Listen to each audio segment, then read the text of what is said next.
March 27th, 2003. We are at the Warhawk Air Museum. I am interviewing Bill Gornik. Bill, could you give us your date of birth and your local address? I was born on the 5th of December, 1922, and I'm currently living in at 3398 West Montrose Lane, Meridian, Idaho. In the room for the interview are Tim Peterson as cameraman, myself, Sue Paul as the interviewer, and Bill Gornik, the veteran which we're interviewing. Bill, I'd like to know very briefly which war or wars you were in, what branch or branches of the service that you served in, what ranks you held, and where you served. First of all, I was in the Army Air Corps originally during World War II. At that time, my highest rank was a tech sergeant. I was an engineer gunner. I served in China. In between, from later on, then I was a part of the Berlin airlift in Germany during the Korean War, and then during the Vietnam War, I served in Thailand during the Vietnam War, about a year before I retired from the Air Force. And the highest rank that I attained in the Air Force was Chief Master Sergeant. Bill, you were born in a part of the United States. We'd like to know a little bit about where you were born, and as you grew up, what made you decide in the beginning of World War II to join the military and go to war for our country, and why you decided to join the service that you did? Let's see, first of all, my home was I was born in Pennsylvania. When I was in the service, everybody called that a coal mining state. However, I have never seen a coal mine until after the war, because everybody called me a coal miner, and I finally went to see one. But actually, it was predominantly steel mills in the area where I lived. As far as why did I go into the service and when, all my life as a youngster, I used to read magazines and periodicals that were strictly adventurous, about flying and about the West, and always had a kind of an adventurous attitude all my life. At any rate, when the war came along, I, of course, immediately wanted to enlist, but at the time I wasn't old enough to enlist on my own. I had to have permission from my father, and he was reluctant to let me go to war until the German went through his hometown in Europe, and then of course, his parents were still living then, and the Nazis went through his hometown, and he never did find out exactly what happened to his parents, and then he reluctantly signed the papers for me to go, that I could go into service. How old were you? At the time, at that time I was 18. And finally when I went into service, it was actually 19. But at any rate, I selected the Army Air Corps because I wanted to be a pilot. I really wanted to be a fighter pilot. And when I did go in, the first place I went was the Airplane Engine and Mechanics School, and then took tests to become an aviation cadet. And with the background of aviation cadet, and mind you now, at that time I had never even driven a car. But when I did go to the cadets, I actually soloed an airplane before I ever drove a car. So that was one interesting thing about that time in my life. And what year was this? This was in 1943. So Pearl Harbor had already occurred, and the country was in quite a stir. Actually, I joined enlisted in the Army Air Corps less than 9 months after Pearl Harbor. So that was in about September 1942.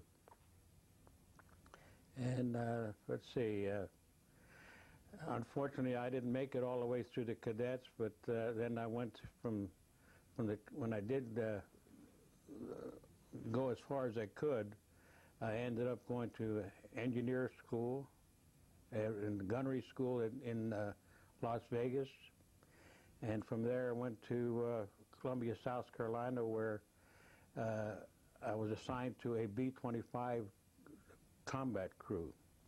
We trained there for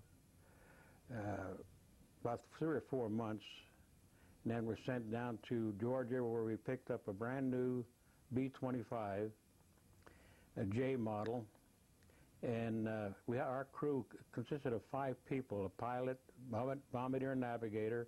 I was the engineer gunner, had a radio man, and a tail gunner.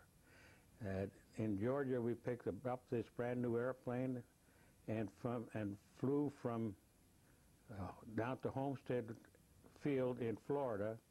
From there, we went across to Borinquen Field, down through Trinidad, in the coast of South America, across the Atlantic Ocean to Ascension Island.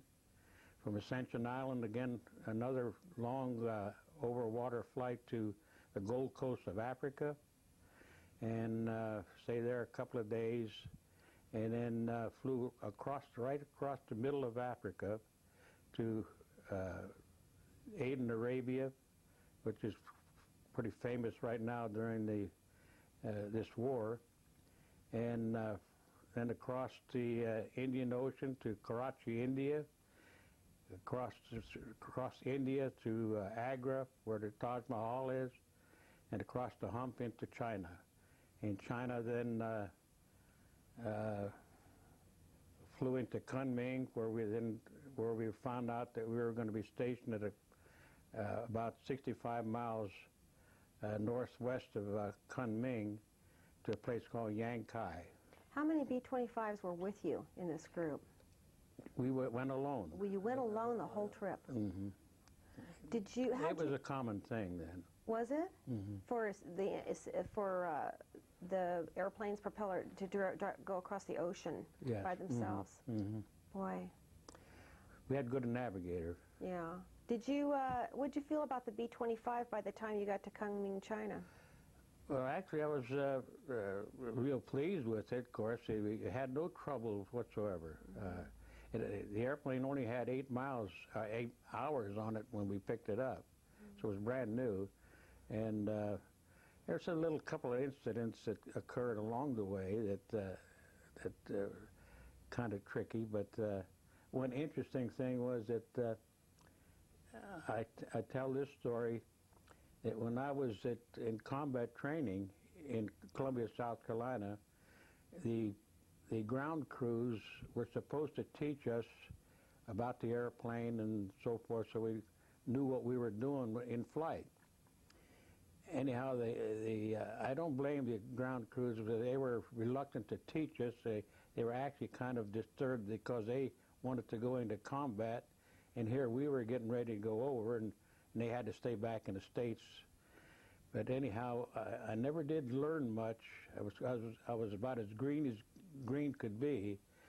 And what happened was, when we were at Borinquen Field, when we landed there in Puerto Rico, Borinquen Field, we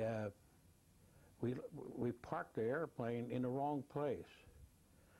And since we had some highly classified equipment on board, like the bomb sight and the IFF, why the pilot directed my tail gunner and I to stay with the airplane, to guard the airplane while they were in the base ops, to find out where we were going to stay and what we were going to do with our airplane. At any rate, well, the tail gunner and I were sitting under the airplane guarding with a Thompson machine gun and so forth. A staff sergeant came up with a Jeep, and he says, "Who's the crew chief?" And I said, "Well, I suppose that's me. I was the engineer, so I suppose that he was referring to me. I says, I guess that's me. And he said, oh, I want you to move your airplane way over there, about a mile away, he pointed, to where all the B-25s and B-26s that were parked. At this time, they were making a big flights all over going over it, getting ready for the big push in Germany and across the invasion of Europe. Anyhow, I asked the staff sergeant, well, how soon are you going to send a tug out? And he looked at me and he says, tug? He says, taxi it over. And mind you, I had never even started the engines on a B-25, let alone taxi one. But I was so ashamed of going into combat and not, I was too embarrassed to tell him that I didn't know how. But I said, okay. But I had taxied an airplane, but it was a single-engine trainer, the one I had soloed in earlier. But anyhow, the tail gunner, he was immediately said, well, you're not going to do that, are you, Bill? And I said, well, yeah. I said, you take the fire extinguishers and you let me know when it's okay to start. And I started the engines because I had the forethought before of constantly watching everything my pilot did. And I was able to start the engines. And then we had the taxi. It must have been at least a mile. But between the parking area where we were and where I had to go, it was a real deep ditch, like a drainage ditch that separated the two ramps. It was about, I would say, 20 feet wide and maybe 12 or 15 feet deep. And the only way to get across it was a narrow taxiway that was just wide enough for the landing gear on the B-25. So to make a long story short, I did taxi the airplane very carefully with using the throttles. I was afraid to use the brakes. But anyhow, I taxied it to where I lined up, and I told my tail gunner to let me know when the wheels were straight and I was ready to go over to this little taxiway. And he gave me the high sign, it was okay. So I just advanced the throttles and kind of scooted over this little taxiway and went all the way to where we were supposed to park. And when my pilots and the rest of the crew came out and they said, well, how'd you get the airplane? I just nonchalantly says, well, I taxied it over. And by that time I was soaking wet from sweating. But anyhow, it was just one of the stories on the way. Oh my gosh, that is so great. You said there was a bomb site on board that you had to protect. Was that the Norden bomb site? That was a Norden bomb site, but I think we're more concerned about the IFF. Mm-hmm. That was critical. So you made it to Kunming, China, and what was that like? What was the world like in Kunming, China at that time? I think the biggest thing that I could, or the most scariest thing that I could remember was the flight over the hump. We only had, we had oxygen, of course, but we only had 2 oxygen masks on board, so the pilot used the pilot full time on the oxygen because we had to go above 17,000 feet. And fortunately, the weather was clear, so we were all right. That was pretty unusual for the Himalayas, wasn't it? Yes, it was. Yeah. And anyhow, the rest of us took turns on the oxygen mask so we wouldn't get sick. But in China, I recall when we got into the base ops and to wait for our orders or what we were going to do or where we were supposed to go, because at that time we had no idea what base or what squadron or whatever we were going to be in. But anyhow, my tail gunner and radio man and I were sitting in a hallway. We were actually sat on the floor in a hallway, and who came by but General Chenault and General Casey Vincent, and they actually had to step over our legs to go down a hallway. I didn't know till later that was General Chenault, but that was interesting. So how long were you in Kunming then? Just overnight, and then we went by truck to Yankai. So the B-25 was left there? The B-25 was left there, and it was assigned to another squadron that we didn't have. Anyhow, after we got into our home base, the base where we were going to be stationed, Yankai, the procedure at that time, and it was common throughout the theater, was that new crews, before you went on a combat mission by yourself with your combined crew, they broke up the crews to fly individually with different crews, so you get sort of acclimated to combat and the terrain and that sort of thing. Anyhow, within, I guess we flew maybe 3 or 4 missions, but as a separate, different aircraft. And 3 weeks after we got over there, 3 of my crew members were killed. In fact, I never even had a chance to fly with my crew as a regular, whole crew. Never, not one mission. So that left myself and the bombardier navigator were the only ones left from our crew. What were the Japanese planes you were flying up against primarily? Mostly Zeros. Yeah, Zeros. Mm-hmm. Was that pretty frightening, or were you so busy? I didn't have too much contact with Zeros. A couple of missions, but the B-25, you must understand, is quite a fast airplane and heavily armed. Mm-hmm. For example, you had some models, the airplane actually had as many as 12 50 caliber machine guns facing forward. So it was quite a and at high speed. So many of the Zeros, some of them couldn't even keep up with us. And especially if we flew with B-24s on a mission where we had actually B-25s and B-24s, the Zeros would leave us and go after the 24s because they're more vulnerable. How long were you there in that part of? 1 year. 1 year. I flew 46 missions, and unfortunately, I feel very bad that I didn't keep a log or a diary. Most crews, they had it that flew together. They had some sort of a diary because of the cruise. In fact, I must have flown with at least 15 different pilots, at least that many. And I remember some of them that I flew with, more quite frequently. But that's the only, like I say, it's the only thing I feel bad about, that I can't say I had a crew. But I did. I ended up as being the squadron engineer. There was 2 of us were squadron engineers that we would fly with anytime we flew on a mission where you had to go at a forward base, gas up, and then go onto the target. Then I would be one of the engineers to go to take care of the airplanes.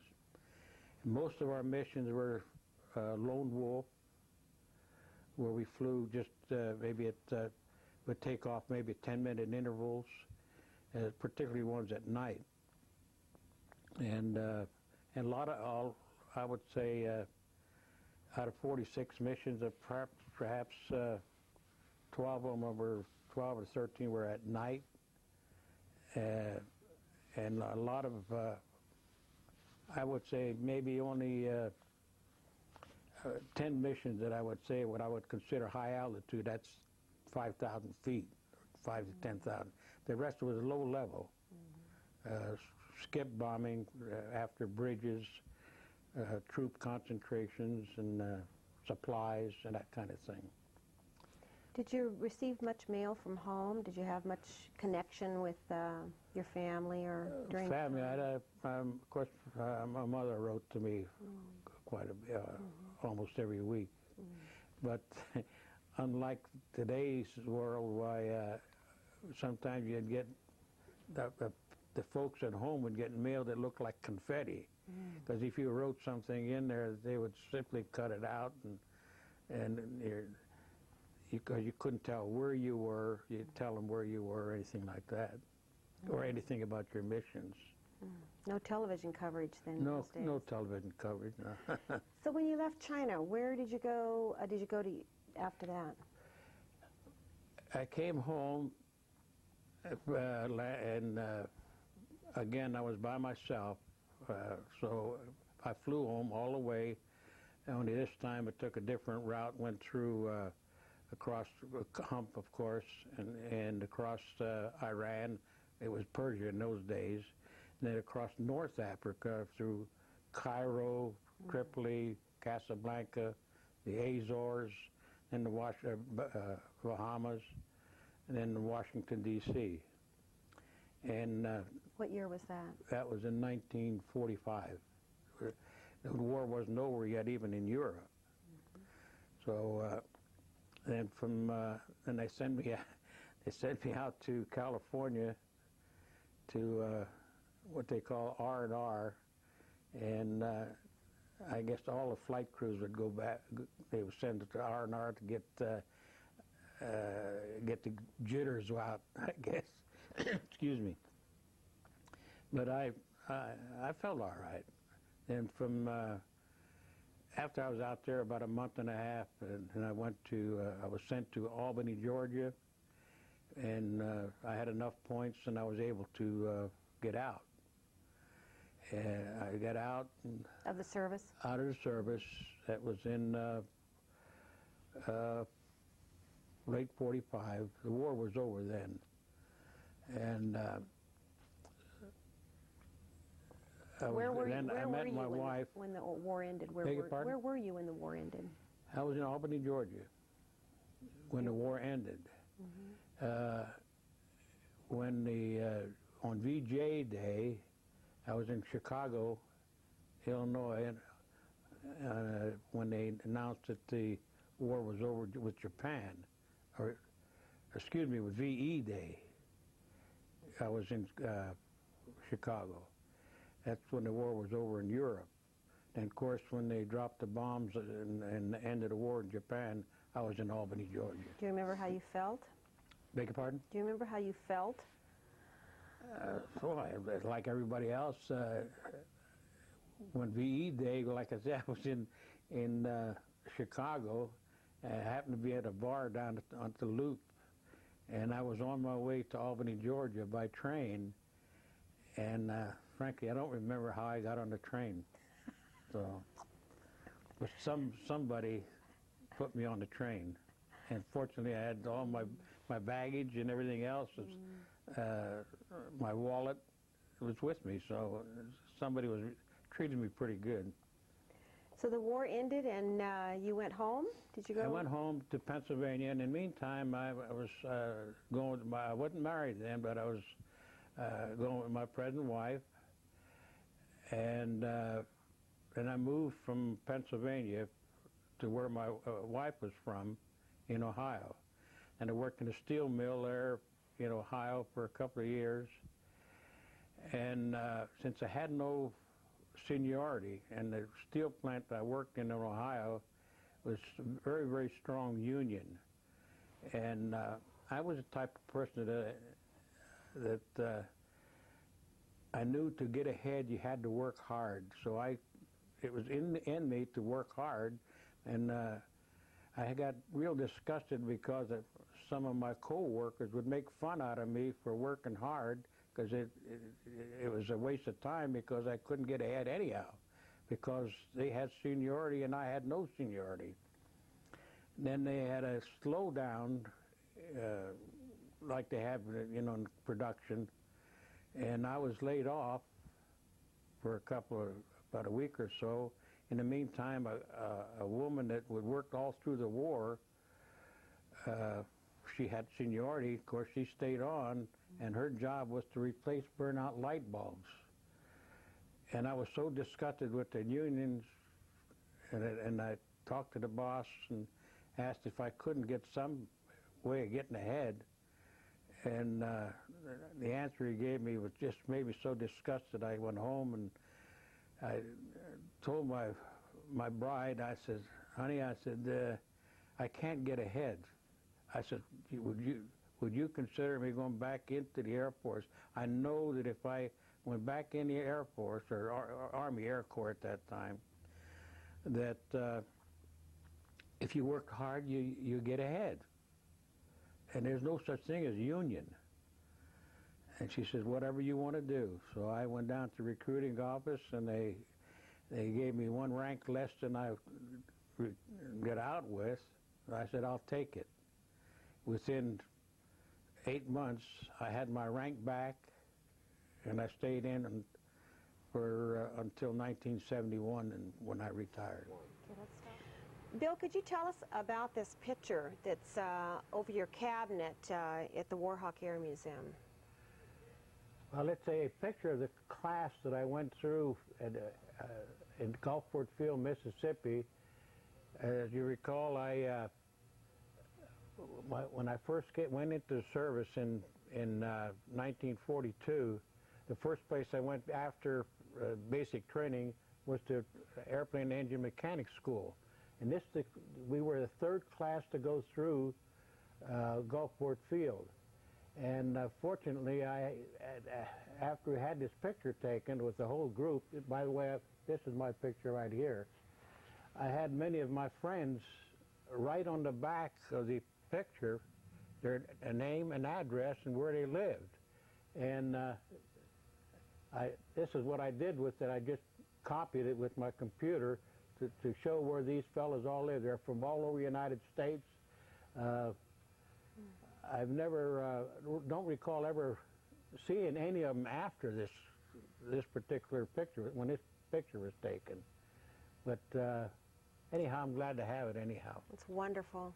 This picture that is titled Combat Ready, that was actually taken in China in 1944? Taken in China, and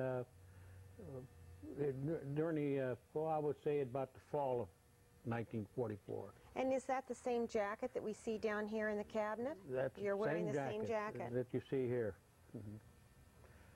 I don't think that the insignia, I can't see the insignias on, but the original jacket had a squadron insignia and also had a Flying Tigers insignia on the right-hand side. A friend of mine asked me one time, he wanted to give something to his grandson, so he asked if he could have that Flying Tiger patch that I had on that jacket, and I gave it to him. So anyhow. You have a couple of medals in the cabinet. Could you tell us about those? Those two are from service in China. One is the DFC, and the other is the Air Medal for flying in China for 46 missions. And the larger medal in front, I know that's a more modern medal, but why were you given that? That was given to us by the Chinese Air Force. This was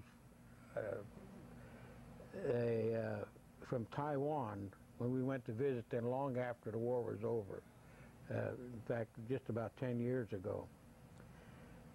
Some of the other items there were the pointy talkie that was given to us if we ever were shot down and when walking out, you could actually point to something in English and it would be the same, what was in English, be corresponding in Chinese. That way it was a way to communicate. And the framed certificate. A framed certificate, it's more or less a joke. Not really a joke, but it's what it says on the Benevolent Order of Misfortunate Yankees. But it gives a lot of funny stuff on it, just a souvenir, really. And above that is a more serious leaflet. That leaflet was a type of leaflets that we dropped before we'd make maybe a bomb run on a town or a supply depot. to actually tell the civilian Chinese that we were going to come, so get out of the way. And then you have a beautiful manual that is here, a B-25 manual, and below that is a very odd-looking little compass. I know that that is kind of a peculiar piece of equipment that servicemen were given. We were given those that were supposed to carry that in our pockets, and if we were ever had to bail out, and of course you needed a compass to tell you how to get back to your base, at least to give you a close direction anyhow. But if you were captured by the enemy, the Japanese,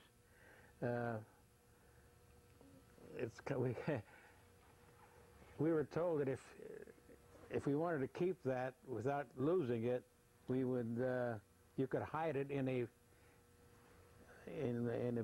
one of your body parts. In other words, that's why we used to call it an a-hole compass.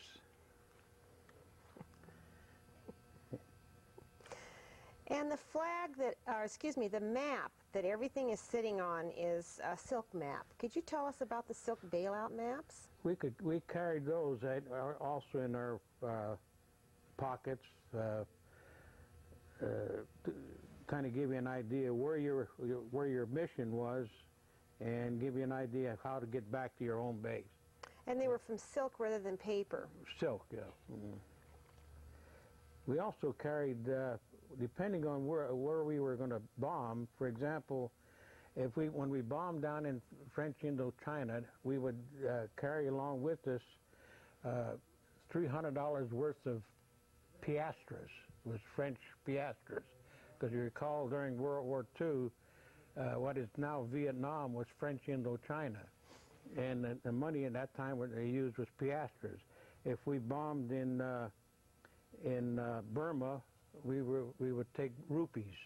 They would give us equivalent to $300, which we could use to bribe a rescuer to lead us back to our bring us home. And if that wasn't enough, if the Japanese would offer them more for us, we could actually promise them that our government would give them more money just to bring us back safely to our lines. We don't have one in the cabinet here, but the blood chit, I think they were called blood chits that you carried on the insides of your jackets. Yes, you sold them on the inside of your jacket. Right. And what it says, I am an American flyer, please take me, in so many words, please take me back to the American lines. And it was in Chinese? It was in Chinese. Okay, great. When you re-enlisted in the Air Force, Bill, how old were you? When I re-enlisted, I was, 23. Did you have a family yet? No children. No kids yet? Just married with no children. Mm-hmm. And so where were you stationed after being re-enlisted, and was it different from wartime military experience? It was different from the sense that I went to a training base, Williams Field in Chandler, Arizona, and it was a advanced flying school, so there was no combat involved or no sense of combat, and it was kind of a routine job, nothing too exciting. But I was only there for 2.5, almost 3 years in Arizona. And I was selected to, in a group of 25 NCOs, non-commissioned officers from all over the United States, to form a group of F-84 jet aircraft to go to Germany. And we first went to the Allison jet engine school in Indianapolis, and then to Farmingdale, Long Island, at the factory school for the F-84. But now that was beginning to get a little bit more exciting because now we figured that we would be into a actual combat outfit. But as it turned out, we're getting into the area of a Berlin airlift. And also at the same time, the Korean War was in full swing. Actually, I had hoped that I would be going to Korea, but I still had that feeling of wanting to do something rather than just a mundane type of existence. But instead, the Air Force at that time then decided they needed me more in Germany. And the Berlin airlift accomplished what? The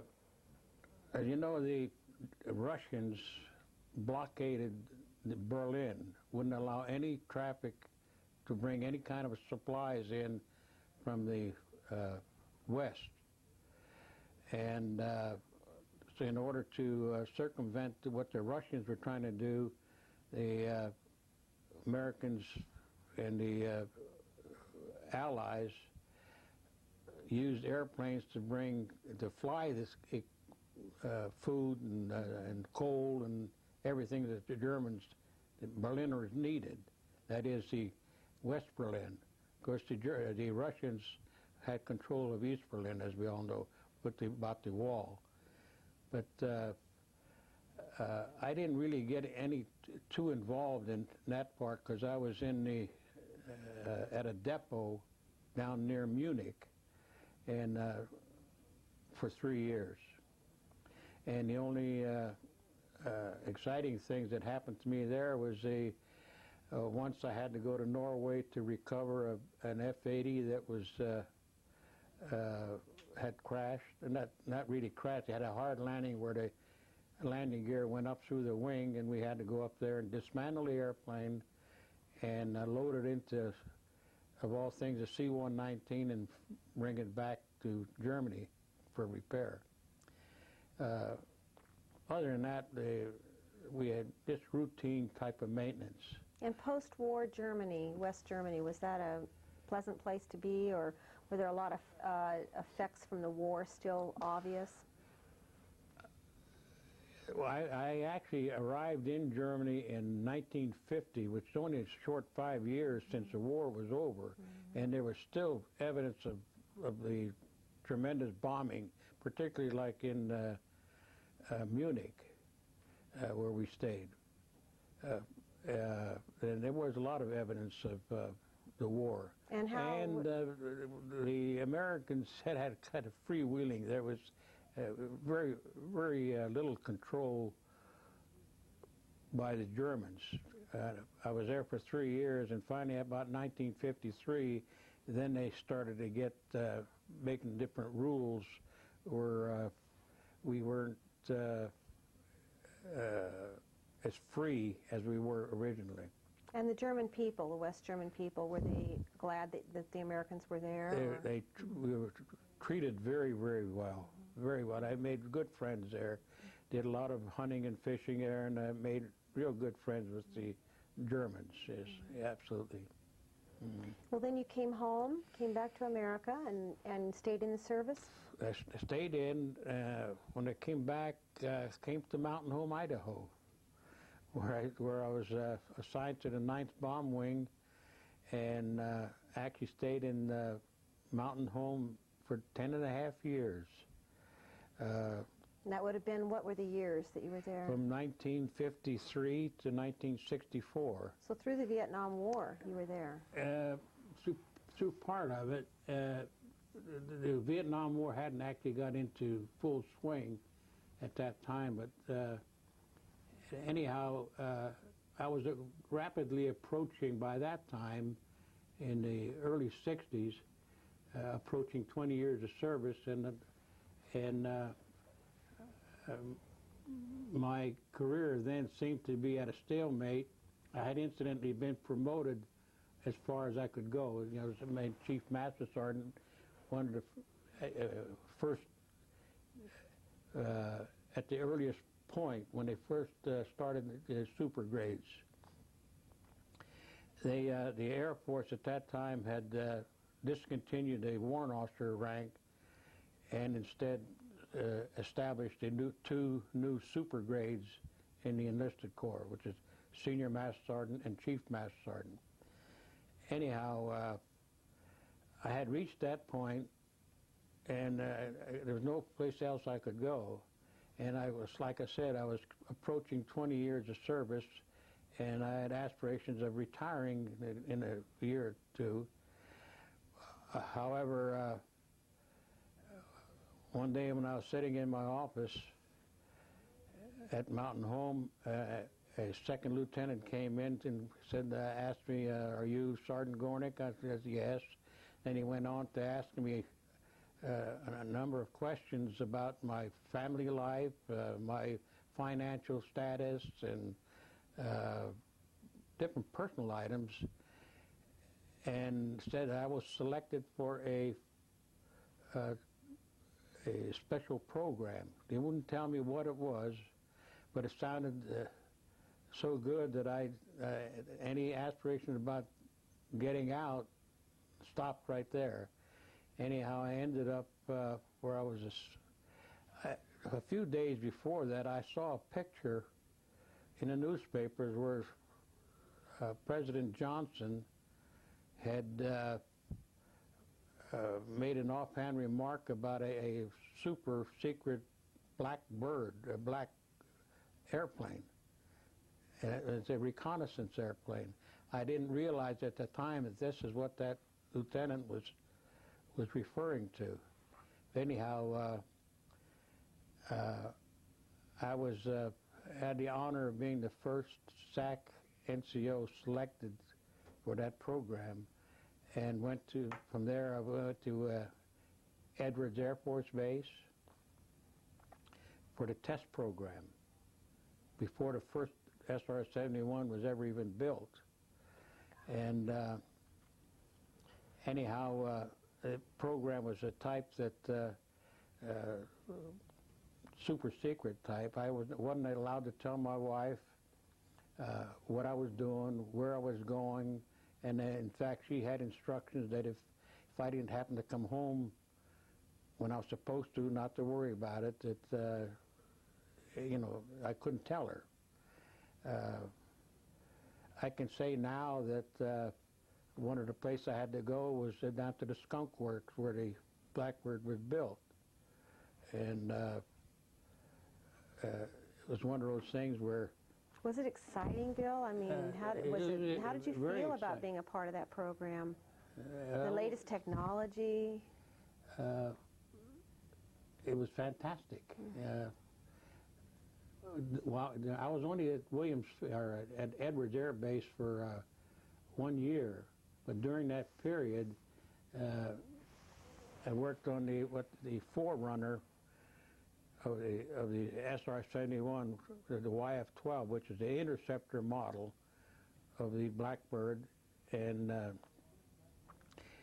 it just so happened that on the 31st of May of 1965, the YF-12 broke all the world records, and records that still stand to this day, of speed, Mach 3, high altitude, what they call a closed course.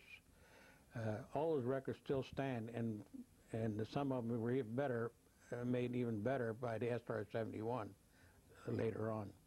But anyhow, from one of the times when I went to the Skunk Works. Could you tell us what the Skunk Works is? What is that? The Skunk Works is the Lockheed's aircraft company's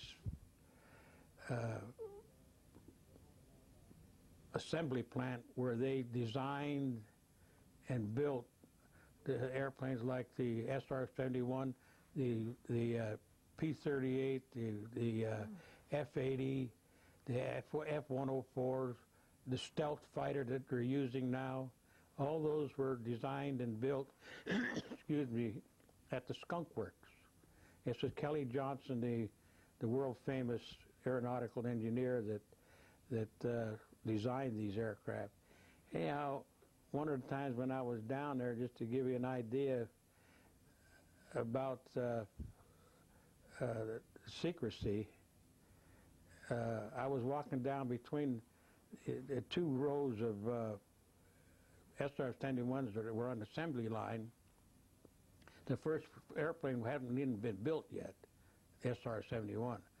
And I was walking down through this row of aircraft, and I was walking toward this far wall, and pretty soon somebody tapped me on the shoulder and said, "Well, you can't go over there."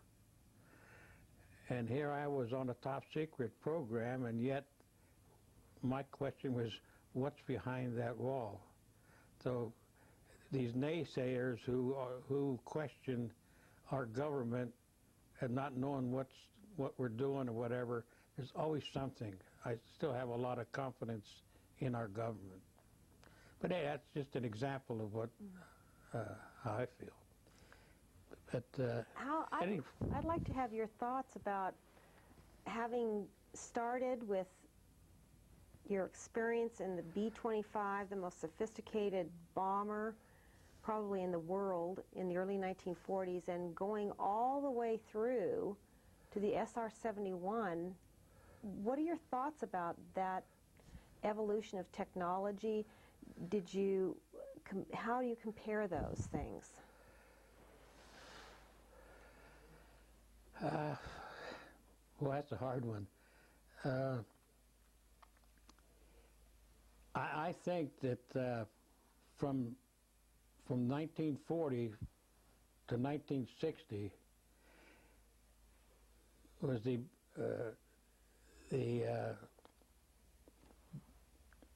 biggest or the greatest change in technology in that period. I mean, recall became televisions, space flight. All of that was happening in that short period of 20 years, and 40s to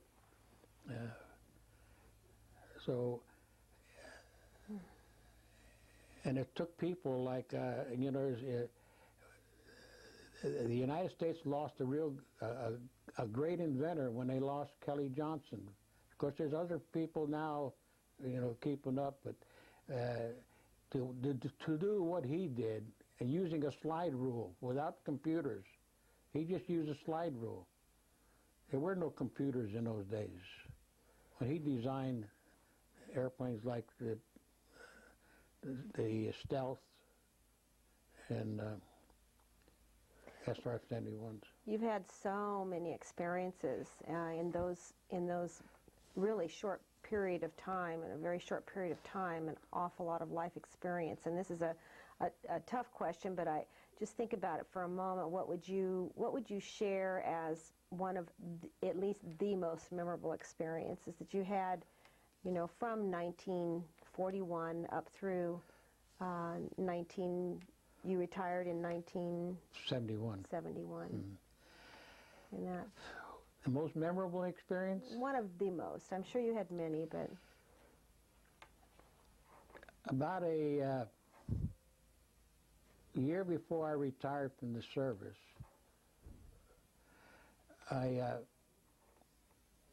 mentioned to my wife that it was getting close. I was sort of being concerned about the change in military life as I was used to. I'm talking about how it was back in what they say in the olden days, where they were getting women on the flight line and young people threatening the superiors by say, "I'm going to write to my congressman," and I couldn't handle that.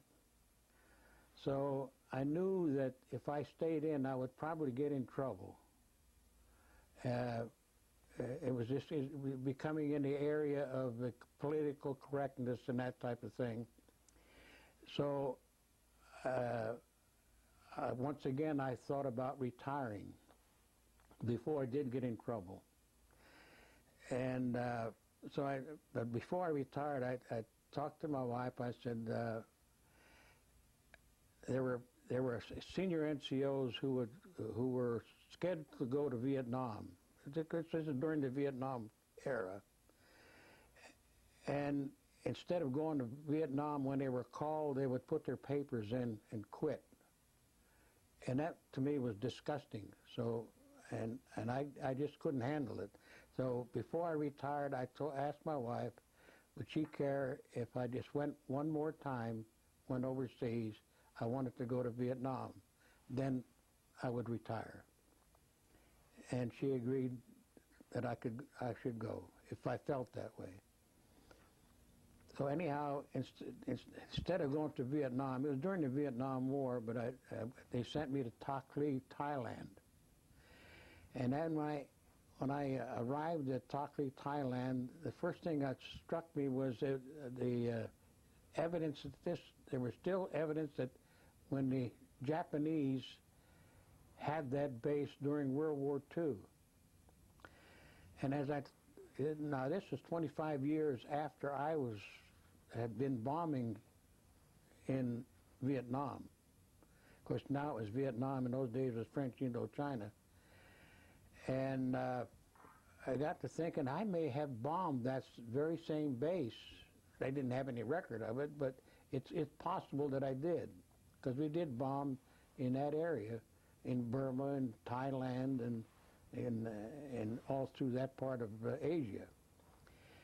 And anyhow, I had the right idea that I had 46 missions during World War II. Wouldn't it be great for me to close out my career, have one more mission in the Vietnam War? Well, of course, there was fighter planes. They had F-105s, you know, at Tak Le, Thailand. So I asked my boss, who was a colonel and a fighter pilot, if I could go on a mission from Tak Le. And he said, oh, my, no, he says, if something happened, you know, heads would roll, you know. And I kept after him, and finally he asked the wing commander if I could go on a mission. And they said, absolutely not. And finally I think at a party one night, they finally got the wing commander and says, okay, you can take him, but you have to take him on your EOT, end of tour flight. And anyhow,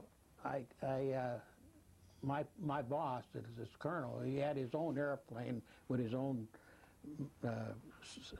symbol on it and everything. And I said, well, if it means that you have to, because he had two models of a F-105, a single-seater, which he had, and then he had the two-seater with the what they call the Wild Weasel.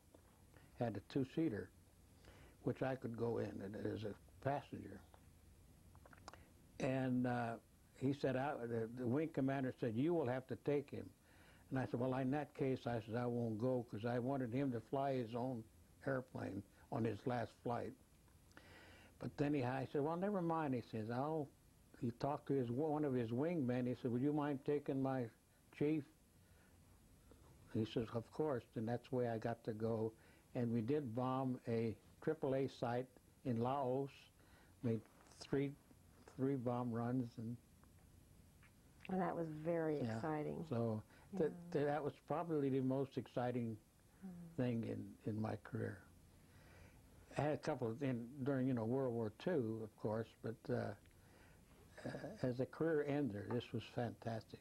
And a month before I retired, my wing commander at Beale Air Base took me up in a T-38 and let me fly a T-38 at 1,000 miles an hour over Reno, and let me roll it.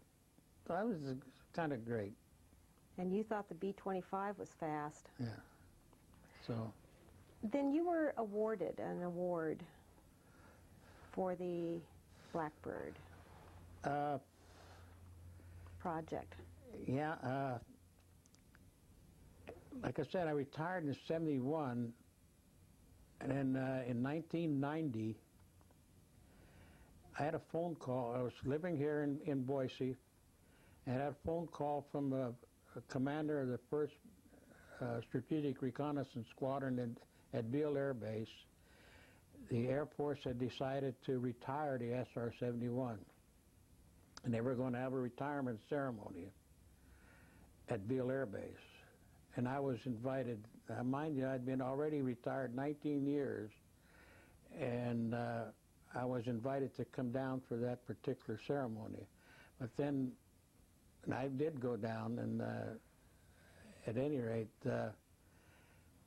then last year, this is in 2002, I had another phone call from Palmdale, California, where they had the Blackbird Air Park, and apparently the Air Force had declassified the whole Blackbird program, and it happened to be the 40th anniversary of the first flight of the A-12, which was an airplane that was originally flown by the CIA. And anyhow, I was selected. I guess they had a meeting or something, and I was nominated to be a recipient of what they called the Blackbird Laurels. And there were 21 different dignitaries. A lot of them were dignitaries. For example, Kelly Johnson was one of them, and the pilots, the test pilots, that were the first ones to fly the A-12 and the SR-71, test pilots from way back. Really, really famous people. A number of them were CIA, ex-CIA pilots, designers, and I happened to be the only enlisted man out of 21, which was, to me, was a tremendous honor. It is a tremendous honor. So you retired from the service, and you had children by then? I had a son and a daughter. Son and a daughter. And my son was born in Germany, by the way. And then you retired to Boise, Idaho, and that's where you currently live today. Right. Yes, and you have how many grandchildren? I have 2 grandchildren and 3 great-grandchildren. 3 great-grandchildren. Well, Bill, we cannot thank you enough for being such a heroic American veteran. Not heroic. Yes, you are very heroic, and we appreciate you and honor you for what you've done for this country. Thank you. Thank you so much. Thank you.